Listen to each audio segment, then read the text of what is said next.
मेरी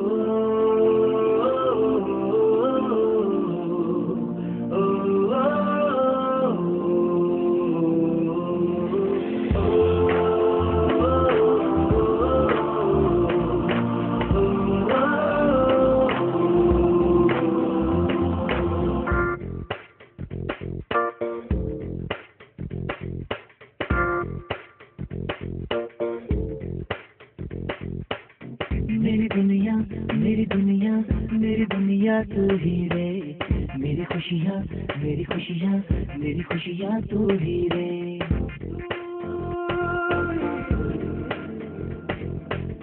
मेरी दुनिया मेरी दुनिया मेरी दुनिया तू ही रे, मेरी खुशियाँ मेरी खुशियाँ मेरी खुशियाँ तू ही रे। रात दिन तेरे लिए सजदे करूं, दुआएं मांगू रे, मैं यहाँ अपने लिए रब से तेरी बनाए मांगू रे। आले आले लब्बाडा.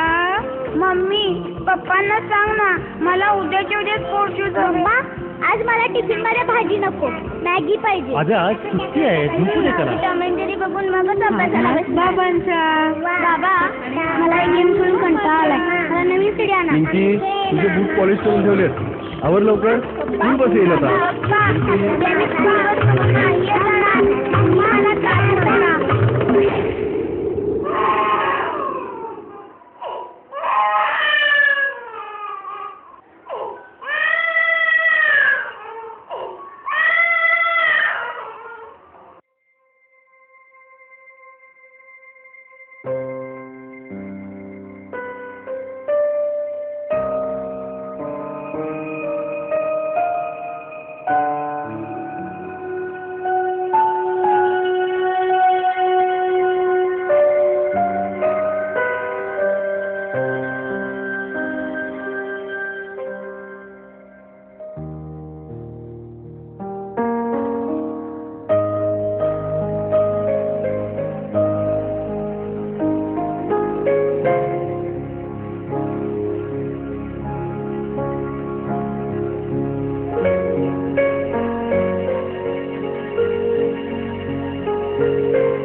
चेहरे, समाजातील दोन भिन्न वास्तवांचं यथार्थ दर्शन घडवणारे हे चेहरे.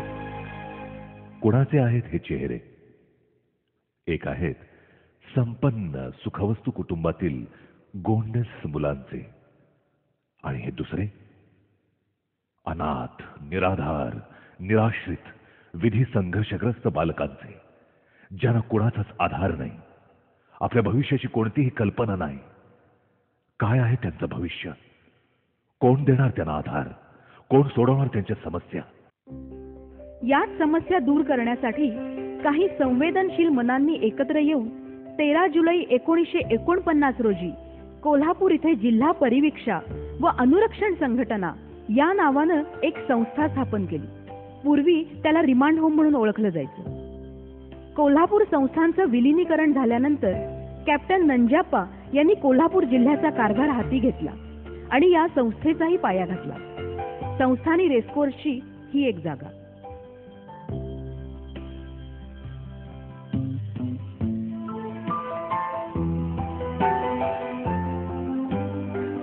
सुरुवातीला केवळ 4 मुलांसह सुरू झालेल्या या संस्थेचं स्वरूप 1980-90च्या दशकात पाहता पाहता बदलत जाऊन जणू वेलीचं विशाल वृक्षात रूपांतर व्हावं, त्याप्रमाणे वेगवेगळ्या वयोगटातील, म्हणजेच अगदी नवजात जन्मलेल्या निष्पाप तरीही समाजमान्य नसलेल्या संबंधातून जन्मलेल्या आणि टाकून दिलेल्या अशा अर्भकांपासून ते परित्यक्ता निराधार महिलांपर्यंत सर्वांनाच आपल्या उबदार पंखाखाली घेऊन आधार देणाऱ्या विविध विभागात विस्तारत गेले.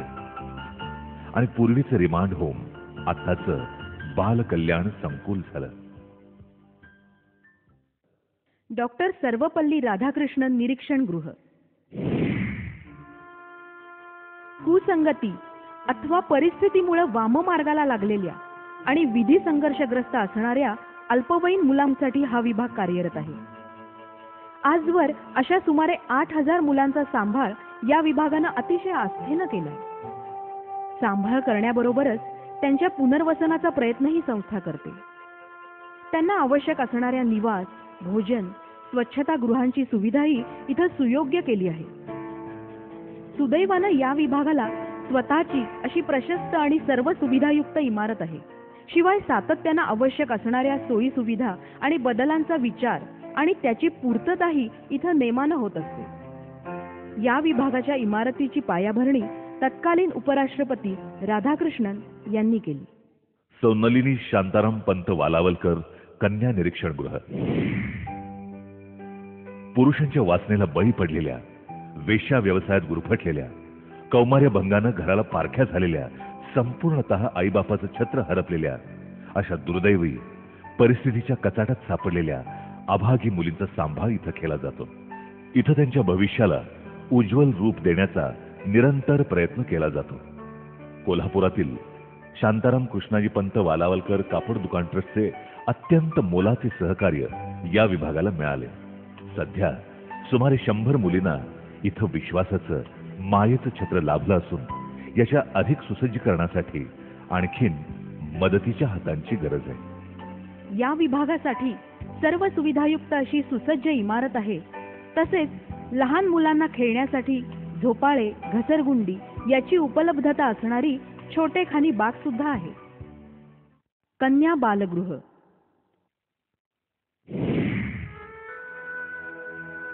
हा आहे संस्था अंतर्गत असणारा कन्या बालगृह विभाग. या शाखेसाठी अत्यंत सुसज्ज आणि सुविधायुक्त अशी भव्य इमारत आहे. वात्सल्य बाल सदन आणि शिशुगृह मधून मोठ्या झालेल्या परंतु दत्तक होऊ न शकलेल्या अशा 6 ते 18 वयोगटातील तसेच निराधार, निराश्रित अशा 100 मुलींचा सांभाळ या विभागात अतिशय वात्सल्याने केला जातो. या शाखेला शासनाची कनिष्ठ आणि वरिष्ठ बालगृह म्हणून मान्यताही आहे. कैलासवासी डॉक्टर अहिल्याबाई दाभोळकर महिला आधारगृह. ज्यांना स्वतःच्या जगण्याचीच दिशा माहीत नाही अशा हुंडाबाई, कुमारी माता, परित्यक्ता, निराधार स्त्रिया, तसंच ज्या मुलींचे संस्थेच्या अन्य विभागात राहून शिक्षण अपुरं राहिलं आहे अशा 18 वर्षावरील मुली स्वतःचं कुटुंब, स्वतःचा संसार, पती, घर, मुलं यांचं स्वप्न पाहू शकते आणि पाहिलंच तर ते पूर्णत्वाला जाऊ शकेल. होय, कारण याच संस्थेचे कैलासवासी डॉक्टर अहिल्याबाई दाभोळकर महिला आधारगृह हे अशा स्त्रियांसाठी आशेचा किरण आहे, आधाराचा दीपस्तंभ आहे. 18 ते 40 वयोगटातील महिलांचे संगोपन तसंच संरक्षण आणि पुनर्वसन ही संस्था करते. त्यांच्या आयुष्याची घडी बसावी, त्यांनाही कौटुंबिक सुखाचा अधिकार आहे याची जाणीव ठेवून अत्यंत सुयोग्य, अनुरूप अशा वरांशी यांचे विवाह केले जातात. त्यांना आर्थिकदृष्ट्या स्वतंत्र करण्याचेही प्रयत्न केले जातात. आजपर्यंत अशा 66 मुली आपल्या संसारात आनंदानं रममाण असून त्यांचं माहेरपणही ही संस्था नेहमीच प्रेमानं करते. वात्सल्य बालसदन. वेगवेगळ्या पाळण्यांमध्ये आपल्या इवल्याशा मुठी चोखत लुकलुकत्या डोळ्यांनी आपल्या भविष्याचा वेध घेत निर्धास्त पहुडलेली छोटी छोटी बाळं पाहिली की एका अद्भुत सौंदर्याचा भास होतो. या सौंदर्याचा प्रत्यय येतो तो बालकल्याण संकुल मधल्या वात्सल्य बाल सदन या शाखेत. पण या असीम सौंदर्यामागे देखील एक सल आहे. जन्मतःच कचराकुंडी, गटारांमध्ये टाकलेल्या किंवा सार्वजनिक ठिकाणी हॉस्पिटलमध्ये सोडून दिलेल्या अनाथ बालकांचं हे जग. आईला आपलं मूल अत्यंत प्रिय असतं असं आपण पाहतो. तरीही अशी मुलं का मिळावीत? त्यातही मुलींचं प्रमाण अधिक. 1986 साली हा विभाग सुरू झाला तो अशा अशक्त, आजारी, बेवारशी, कुपोषित मुलांचा सांभाळ करण्यासाठी. अशा मुलांचं पूर्वी 100% मरण असायचं. आता वैद्यकीय उपचार, योग्य आहार, आत्मीयतापूर्वक सांभाळामुळे 100% मुलं जगतात. इतकंच नव्हे तर त्यांना हक्काचे आईबाप मिळवून देण्याचंही काम ही संस्था करते. हा विभाग सांभाळणाऱ्या 10 आया, इतर सेवक वर्ग यांचं वेतन आणि वैद्यकीय सेवेचा खर्च खूपच आहे. पण तुटपुंज्या शासकीय आणि बऱ्याचशा लोकाश्रयावर हा खर्च निभावला जातो. 25 बाळांची क्षमता असलेल्या या शाखेनं 75च्या वर मुलांना आईबापांचं छत्र मिळवून देण्याचं काम केलं आहे. अनिकेत निकेतन 1985 साली सुरू झालेला संस्थेचा हा आणखीन एक विभाग अनिकेत निकेतन. वात्सल्य बालसदन मधून बाहेर येऊनही दत्तक न जाऊ शकलेल्या अशा निराधारांचे ही संस्था संगोपन, संवर्धन आणि पुनर्वसन करते. या विभागाची क्षमता 50 असून आतापर्यंत जवळपास 125 मुलांचं संगोपन आणि पुनर्वसन या विभागानं केलं आहे. शिशुगृह बालकांचे, निराधारांचे भविष्य केवळ भरकटून झाकोळून जाऊ नये या एकाच विश्वासानं अहोरात्र झटणाऱ्या बाल कल्याण संकुलाचं हे शिशुगृह. समाज मान्यता नसलेल्या संबंधातून जन्मलेली बालकं या विभागात स्वीकारली जातात.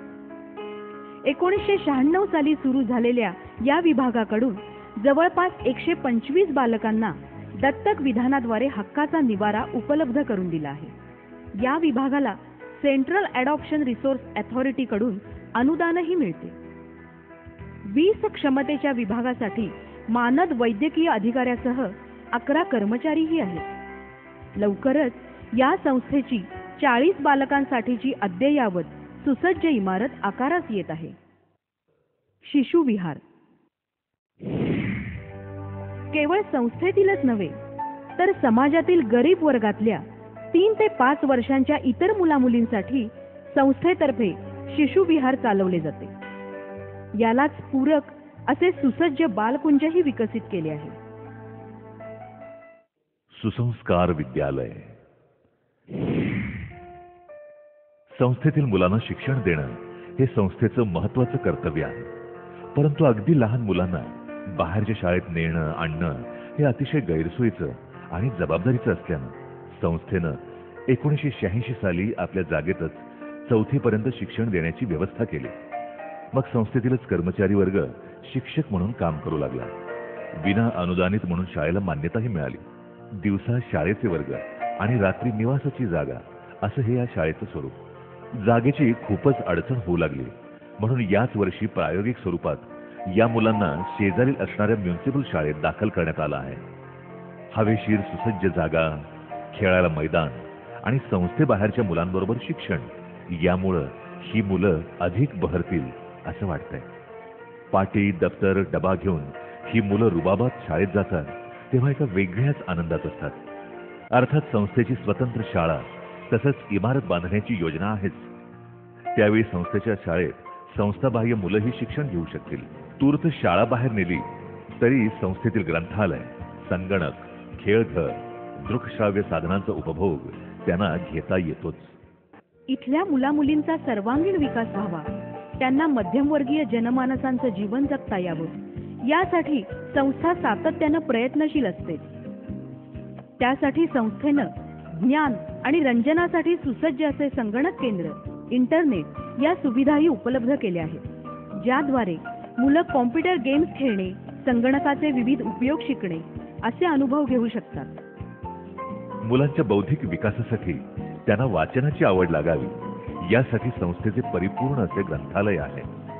संस्थेने प्रत्येक शाखेसाठी स्वतंत्र ग्रंथालय दिली आहे. या ग्रंथालयात नामवंत लेखकांची विविध विषयांवरची असंख्य पुस्तकं आहेत. इथली मुलं अत्यंत आवडीनं त्याचा आस्वाद घेतात. बाल कल्याण संकुलात प्रत्येक विभागाचे स्वतंत्र आणि प्रशस्त सर्व सोयींनी युक्त स्वयंपाकघर आहे. प्रत्येक विभागाचे स्वतंत्र भोजन कक्ष आहेत. तसेच प्रत्येक विभागासाठी स्वतंत्र स्वच्छतागृहे देखील आहेत. मुलांचा शारीरिक विकास व्हावा, त्यांना खेळांची गोडी लागावी यासाठी तज्ञ प्रशिक्षकांद्वारे मर्दानी आणि मैदानी खेळांचं प्रशिक्षण देण्याची सोयही केली आहे.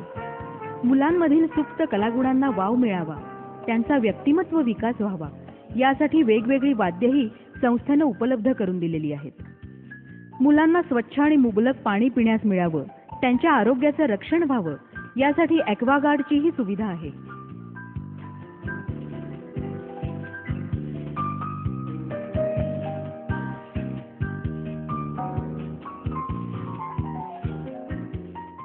आपण कुणीतरी कमी आहोत, उपरे आहोत अशी भावना मुलांच्या मनात निर्माण होऊ नये, त्यांना शक्यतो सगळ्या सुविधा मिळाव्यात याची जाणीव ठेवून संस्था निरंतर कार्यरत आहे आणि राहील. बालकल्याण संस्थेचा व्याप मोठा आहे, दिवसागणिक तो वाढतोच आहे. बालकल्याणाचा घेतलेला वसा संस्था श्रद्धेने जोपासत आहे. प्रत्येक विभागासाठी संस्थेच्या भविष्यातील योजनाही अनेक आहेत.